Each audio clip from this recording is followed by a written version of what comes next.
सबसे पहले आपको बताएंगे कि भारत की जानिब से दरिया चेहलम पर बने सारे डैम्स खोल दिए गए हैं। जिला इंतजामिया के मुताबिक भारत की जानिब से आबी जारियत के बाद 2 मील कोहाला और ढलकोट के मकाम पर ऊंचे दर्जे की सैलाबी सूरत हाल है।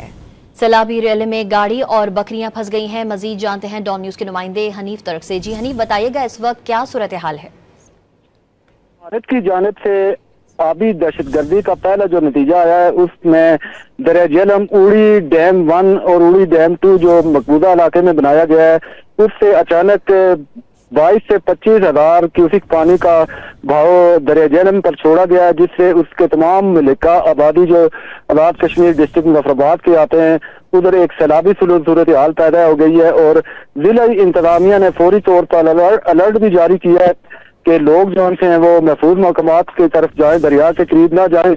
खसूसी तौर पर उन्होंने सयाहों को कहा है कि वो दरिया झेलम के करीब इस वक्त ना जाएं क्योंकि काफी तेज पानी का भाव है और साथ साथ ये पानी का भाव बढ़ता जा रहा है और रात में इसमें इजाफा भी हो सकता है।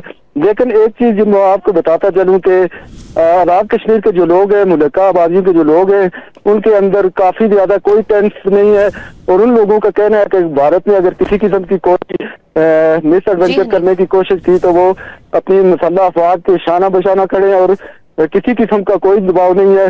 और रेस्क्यू को भी अलर्ट कर दिया गया, डिस्ट्रिक्ट मुजफ्फराबाद के इंतजामिया ने और तमाम इदारों को अलर्ट कर दिया गया है और उन्होंने ये भी कहा कि दिया गया है। हनीफ खान अपडेट करे थे, आपका बहुत शुक्रिया।